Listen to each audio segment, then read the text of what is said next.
पहिरियां पेटियल जी सालगिरह के हवाले से तव्हां सभिनी दोस्तनि खे मुबारकबाद पेश कयां। अॼु आगामी तौर ते ही जेका सिंध जी वर्किंग कमेटी सदाई रही आहे साईं इशफाक वैसे तव्हां न कराए कयो उन खां बाद में फ़ाइदनि जो साईं गाज़ी खान ॿुधायो इलेक्शन कमेटी जी चूंड कई वई। उन खां पोइ बाज़ाब्ता इलेक्शन कमेटी पंहिंजो प्रोसेस जारी कयो। राशिद खे ज़री बंदि करे हुननि पंहिंजो प्रोसेस जारी रखियो। पहिरें ॾींहं खां वठी मेन माण्हू वारी ॻाल्हि जेकॾहिं मां आहियां त सभु कुझु आहे, जेकॾहिं मां न आहियां त कुझु बि न आहे। सभ खां पहिरियां असां सभिनी खे हक़ीक़त पसंदि करणु पवंदो,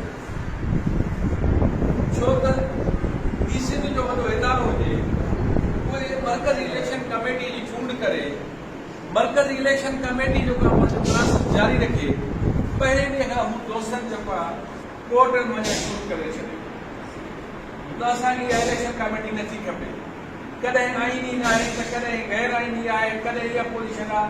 सिधी ॻाल्हि आहे त किथे आख़िर इहो चयो वियो त बसि मां सां वेहो ऐं मूंखे जेको आहे सो इलेक्शन कमेटीअ में माण्हू मिलो, असां सभु शइ जेको आहे गॾु इलेक्शन लड़ण लाइ तयारु आहियूं। हिकिड़े पासे हिन जो हिकिड़ो अख़बार चवे त बाबा जेका इलेक्शन कमेटी अक्सर राज चूंडी आहे मूंखे क़बूल आहे, ॿिए पासे ॿियो दोस्त असांजो चवे त मूंखे क़बूल न आहे।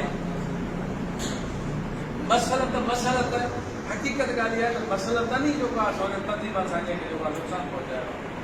पर कुझु सीनियर दोस्तनि जे मुशावरत सां दोस्तनि सां वेठासीं ऐं हुननि पंहिंजा एतिराफ़ कया हुआ त असीं ग़लति हुआसीं, असीं ग़लति जेको आहे सो तरीक़े सां तव्हांजी इलेक्शन खे न मञियोसीं। ही जॾहिं सभु शयूं ख़तमु थी वियूं पोइ वरी हिकिड़ी सरकार में परियां कयल बैठक थी, उन में गॾिजी करे चयोसीं त बाबा हिकिड़े माण्हू खे इस्तीफ़ा ॾियाराईंदासीं, अवां जो माण्हू खणंदासीं। आया की जेकॾहिं इहो छा कासो ॾियणु घुरो था त बाबा का बि असांजो माण्हू बि आहे त का बि कंहिंसां नाइंसाफ़ी न थी। उहा सभु शयूं कयूंसीं। जॾहिं चयोसीं बाबा कोर्ट मां केस विथड्रॉ कयो, पर केस विथड्रॉ कोन थियो। सिधी ॻाल्हि आहे त उन खां पोइ जवाबु ॾिनो वियो त असांखे ही इलेक्शन कमेटी जेको आहे असां क़बूल कोन्हे का। हाणे जेकॾहिं क़बूल न आहे अॻिते स्टार्ट हितां थियो त असांखे ही ज़िला ही लूट असांखे इलेक्शन कमेटी खटियल आहिनि, हारियल आहिनि, पर असांखे ॾिना वञनि। बाबा ही मुंहिंजे गिराज भाग जो भत कोन्हे त आउं तव्हांखे विराए ॾींदो वञा। ही पेटियल सिंध जी तंज़ीम आहे, ही इदारो आहे, इदारे हिकिड़ो फ़ैसिलो कयो आहे, उन इदारे जे फ़ैसिले खे तोड़ करण वारो मांकेर थींदो आहे। ही इदारो आहे, इदारे इलेक्शन कमेटी चूंडी आहे। तव्हां अचो, हा हिकिड़ी तस्दीक अव्हांखे इलेक्शन कमेटीअ जो इदारो चूंडियो आहे उहो तव्हांखे तस्दीक ॾेई सघे थो त जेकॾहिं जिन खे ख़दशा आहिनि त उहे अचे इलेक्शन कमेटी जे 5 माण्हुनि खे विहारे तव्हां उन्हनि खे कसम क़ुरान ते हथ रखाए अचो त सिंध जे अंदरि कंहिं बि माण्हूअ सां नाइंसाफ़ी न थियणु खपे, कंहिंजी बि कंहिंजे पसंदि नापसंदि ते कंहिंजो फॉर्म रिजेक्ट थियणु न खपे। ही तस्दीक तव्हां वठी सघे थो। बाक़ी जेकॾहिं को तंज़ीमी को आईनी उनमें फाल्ट आहे, उन ते आईनी जो एक्शन खणे थो, जेको पेटियल जी आईन त चवे थो उहो ज़रूरु कयो, उहो गुलाम रसूल ते बि, उहो मुमताज़ वधे ते बि मुज़फ़र ते। पर हरू भरू कंहिंसां जेको तनाज़ो करे कंहिं बि क़िस्म जी इहा शइ अञा त काई न शइ त बिस्मिल्लाह करे अचो। उस्तादनि जा जेके अञा काफ़ी मसइला आहिनि उन खां पोइ जेका क़यादत चूंडी थी अचे ही तंज़ीम हुनजे हवाले थींदी। वरी नए सिर वरी उस्तादनि जे मसइलनि खे वरी नए सिर खणी करे नवं जज़्बनि सां मैदान ते जेको आहे दोस्त हलंदा। पर पोज़ीशन इहा थी त हिक कोर्ट में केस हुनजो डिसमिस थियो, ॿुधण जो कोन थियो, वरी उतां थी अपील वरी सेशन कोर्ट में कयूं त सेशन कोर्ट में सेशन जज जेकी दोस्त चवनि था असीं पाण वापसि वरिती आहे। अलाह अलाह जज साहब चयो त ही केस जेकॾहिं तव्हां वॉलंटियर वापसि वठो त ठीकु आहे, न तव्हां ऑर्डर पास करे हिन केस खे जेको आहे डिसमिस करण लाइ तयारु आहे। फ़ैसिलो तव्हांजे मथां आहे। ऐं उन महिल जॾहिं जो दोस्तनि ॾिठो त हाणे त केस वञे त बाबा साहिब जेको आहे सो लिखी ॾियो था। छो त इन खां अॻु में 12 तारीख़ ते सखर हाई कोर्ट में फ़ैसिलो अची चुको हुयो त बाबा ही जेको आहे जॾहिं माण्हुनि एप्लीकेशन कई कोर्ट में केस कयो त असांजी मेंबरशिप ख़तम कई वई आहे। हाणे उन्हनि जी मेंबरशिप ख़तम कंहिं कई? साईं मुमताज़ शाह ज़िले सदर सखर वारे हुनजी मेंबरशिप ख़तम कई। जॾहिं त साईं मुमताज़ शाह जी पंहिंजी मेंबरशिप ख़तम थियल उन ख़तम कई। जॾहिं कोर्ट में असां पुछो पियो असां चयो असां त कंहिंजी मेंबरशिप ख़तम कोन कई आहे, जंहिं ख़तम कई आहे हिनखे पावर ई कोन्हे। कोर्ट खे पंहिंजो आइन ॾेखारियो त फिलफोर कोर्ट हुनजी मेंबरशिप उन्हनि खे ऑर्डर कयो त बाबा इहा तव्हांजी जेका पिटीशन जेको तव्हांजी मेंबरशिप जंहिं कई उहा फेक आहे, कूड़ी आहे। अव्हांखे राइट थो ॾिजे त तव्हां को बि इलेक्शन कंहिं दौर जे इलेक्शन लड़ी सघो, जेको असांखे एतिराज़ कोन हो। जज साहब चयो त वकील जो साईं मरकज़ी सदर बीठो आहे मौजूदु, हुन कंहिंजी इन्हनि माण्हुनि कंहिंजी बि मेंबरशिप ख़तम न कई आहे। जे केरु आहे कोन पंहिंजो मरकज़ी सदर गुलाम मंसूर आहे त ख़ुदि हुननि वकील खे पुछाईं त मरकज़ी सदर गुलाम मंसूर आहे छा? आहे। जेकॾहिं आहे त तव्हांजी मेंबरशिप आहे। ऐं उन खां पोइ उन्हनि ई दावो कयूं त साईं इलेक्शन कमीशन जे मथां हिकिड़ी मॉनिटरिंग जो कमेटी रखी वई। असां डिमांड न कईसीं, उहा उन्हनि जे वकील डिमांड कई, जंहिं ते जज साहब चयो त टे माण्हू खां जेके उनखे मॉनिटर कंदा, इलेक्शन कमीशन खे मॉनिटर कंदा। ही दोस्त हर को पंहिंजी वज़ाहत ॾे थो त इलेक्शन कमीशन ख़तम थी वई आहे। बाबा जे ख़तम हुई जॾहिं ऑर्डर कयो त उहो चवंदा त तव्हां इलेक्शन कमीशन बि नई फ्रेम कयो। उन्हनि सिर्फ़ु चयो त तव्हां शेड्यूल फ्रेशरनि खे ॾेई छॾियो ऐं टिनि माण्हुनि जी मॉनिटरिंग कयो बसि। पर उन जे बावजूदि जंहिं जी एड्रेस लिखी वई कराची जे इंडस्ट्री डिपार्टमेंट जी, जॾहिं त असांजो को बि दरख़्वास्त न बायराज़ न रजिस्टर आहे, न असांजी तंज़ीम रजिस्टर आहे। असांजी तंज़ीम हैदराबाद मां ईअं इंडस्ट्री डिपार्टमेंट लाड़काने में बि आहे, सखर में बि आहे, पंहिंजे खैरपुर में बि आहे। ईअं हुजे त सभु ॾियनि। असांजी जेका डिपार्टमेंट ते जंहिं जॻह ते असांजी पेटियल रजिस्टर आहे उहा आहे हैदराबाद जेको आहे सो जॉइंट स्टॉक कंपनी वटि असांजी तंज़ीम रजिस्टर आहे इंडस्ट्री डिपार्टमेंट जे इदारे में। ही बि उन्हनि जेको आहे पंहिंजो प्री प्लान ग़लति जेको आहे एड्रेस कई आहे। लिहाज़ा इनशाअल्लाह अंतरी उनजी बि कोर्ट वज़ाहत कंदी त आया के इहो पावर कराची खे या हैदराबाद में। जॾहिं इहे शयूं थियूं उन खां पोइ फिलफोर आम जेको आहे कराची वयसि, उहो डायरेक्टर सीट कोन्हे का, पर उहो पंहिंजो crown assistant registrar Junaid Zaidi साहब उन सां मिलियुसि त ही प्रोग्राम आयो आहे, हुनजो बिल्कुलु कोर्ट ऑर्डर कयो आहे असीं तव्हांजी साफ़ शफ़ाफ़ इलेक्शन जी निगरानी कंदासीं। तव्हां माण्हू अचो, 3 तारीख़ ताईं मीटिंग रखी आहे, तव्हां अचो ऐं तव्हांजी जेका सलाह तव्हां शेड्यूल कंदासीं 3 माण्हू। ठीकु आहे, उहो लेटर मूंखे ॿाहिरि ॾिनो। मोटिया जे पोइ दोस्तनि वरी मैनेज करे ऐं हिन हाउस जे अंदरि अलाह अलाह चवां थो त सिधी ॻाल्हि आहे त डिपार्टमेंट खे मैनेज कयो वियो, फाइनेंशियल तौर मैनेज कयो वियो।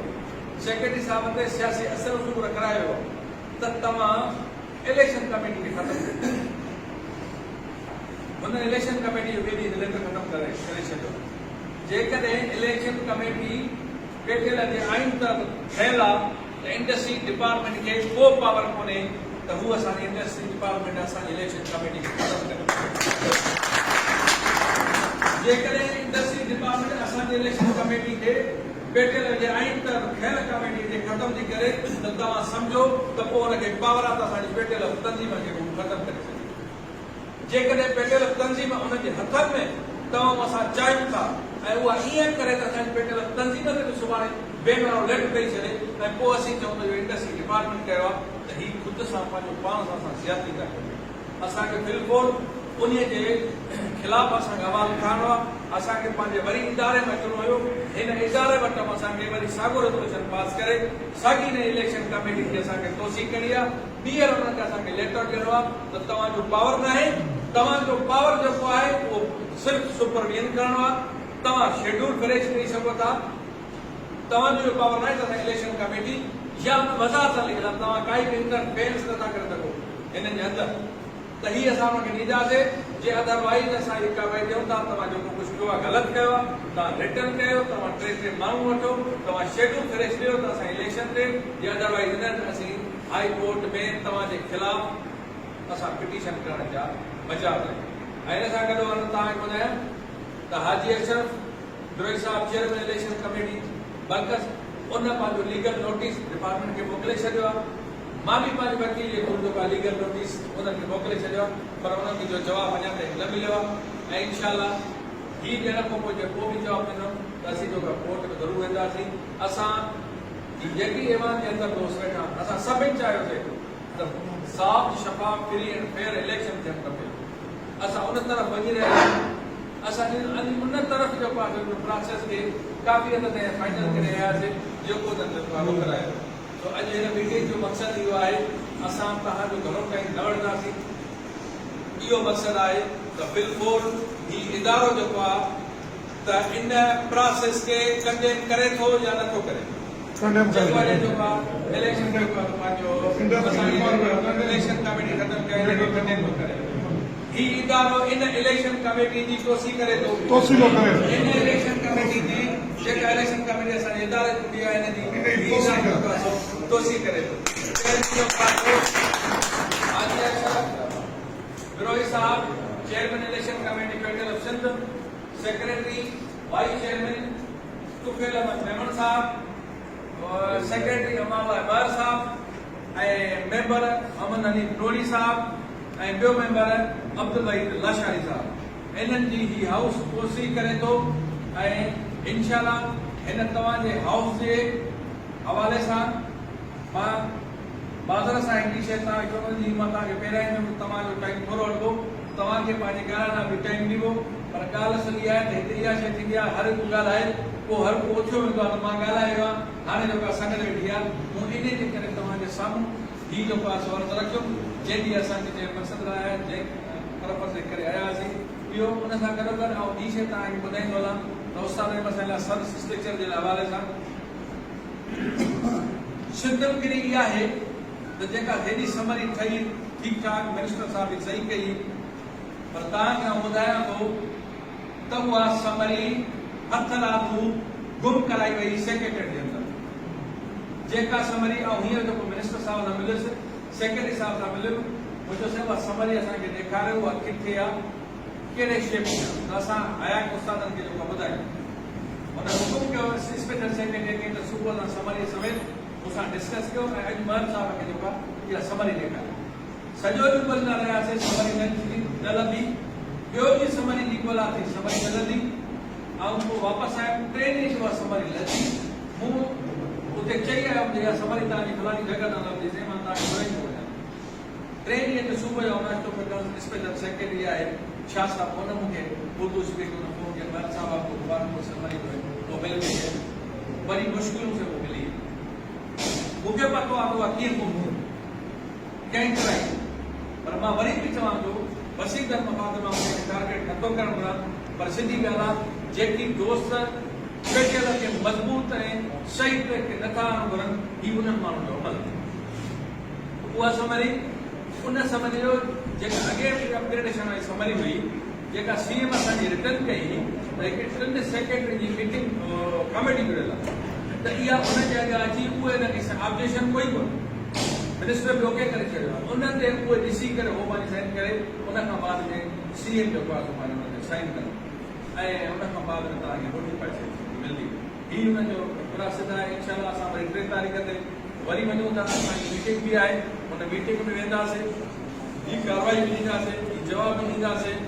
छो दोस्तो तव्हांखे मुंहिंजी हिकिड़ी गुज़ारिश ज़रूरु आहे त जेकॾहिं ख़ुदा न ख़ास्ता पीर मुज़फ़र का अहिड़ी शइ करे थो त असीं सोशल मीडिया ते पीर मुज़फ़र खे कोन था बचूं, उनखे लिखी ॾियूं था, जवाबु ॾियूंसि था।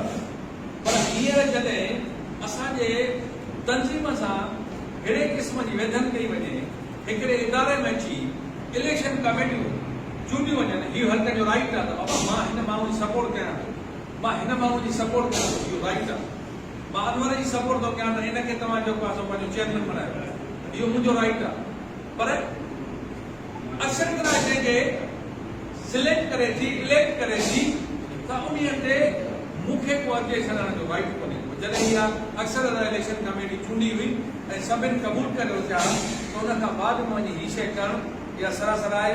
मुंहिंजी हिन सभिनि दोस्तनि खे हिन ऐवान जे अंदरि गुज़ारिश आहे त ख़ुदा त घटि में घटि तमाम असांजो ज़ाती तालुकात केतिरो बि हुजे पर घटि में घटि सोशल मीडिया ज़रिए आम मीटिंग के ज़रिए ही उन्हनि माण्हुनि जो उन्हनि फर्दनि जो बाइकाट थियणु खपे जेके तंज़ीम जे अहिड़े ऐवाननि जे अंदरि फ़ैसिला थियण जे बावजूदि ऐं उन्हनि जी मज़ाक बणाइनि त उन्हनि सां सोशल बाइकाट थियणु खपे तंज़ीम हवाले सां ज़ाती तालुक हर कंहिं जा पंहिंजा जेको पंहिंजी जॻहियुनि जा आहिनि हिन क़िस्म जी जेका इहा सिचुएशन हुई जंहिंजे करे असां मीटिंग घुराई आहे ऐं उन सां गॾोगॾु तव्हां सभु इंशाअल्लाह दोस्त दुआ कयो त जेकॾहिं हींअर असां हर दफ़े पंहिंजे पेट्रोल जे तंज़ीम जे अंदरि आइन जे हूंदे पीर मुदवर साहब ऐं असां पंहिंजे मजबूर थी पंहिंजा हक़ कढाए असां जेको आहे इंडस्ट्री डिपार्टमेंट जे हवाले कंदा वञूं त पोइ सम्झां थो त पोइ हिन तंज़ीम जो आहिस्ते आहिस्ते वजूद ख़तमु थी वेंदो हिन इदारे जो वजूद ख़तमु थी वेंदो पोइ हिन मीटिंग जो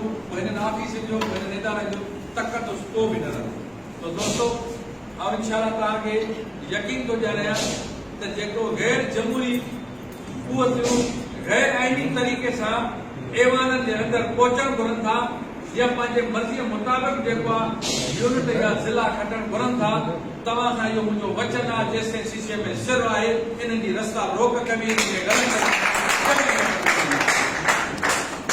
खटी ख़रीदनि उस्ताद जे वोट ख़रीदनि असीं उन्हनि खे सलाह कंदासीं बाक़ी जेकॾहिं इन क़िस्म जी पोजीशन हुजे त बाबा जेको असां पंहिंजे मर्ज़ी सां खणी अचूं इहो क़तल कोन थींदो हर हिकु उस्ताद वोट जे ज़रिए खटी अचे थो हिन ऐवान जे अंदरि उहे दोस्त बि वेठा आहिनि जन मूंखे वोट कयो आहे उहे बि वेठा आहिनि जन पंहिंजे जमहूरी वोट जो इस्तेमालु कयो आहे जंहिंखे हुननि लाइक उन्हनि खे वोट कयो आहे उहे बि हिते वेठा आहिनि मुंहिंजो सभिनि खे जस आहे इहो उन्हनि जो राइट आहे त जंहिंखे वोट कनि पर घटि में घटि कंहिं बि गैर आइनी तरीक़े सां कंहिंखे वोट जे इस्तेमालु करण जी इजाज़त कतई में ही इदारो ही तंज़ीम ही पेटियल कतल में जो गुलाम रसूल न ईंदो सुभाणे को पीर मुज़फ़र ईंदो उन खां बाद में साईं मुमताज़ वॻो अची सघे थो मोहम्मद यूसुफ कलमती अची सघे थो अनवर बलोच मुंहिंजी सीट ते अची सघे थो पर अचे आइनी तरीक़े सां गैर आइनी तरीक़े सां जेको बि असांजे ज़ाती दोस्त हुजे हुनजी बि रस्ता रोक कयो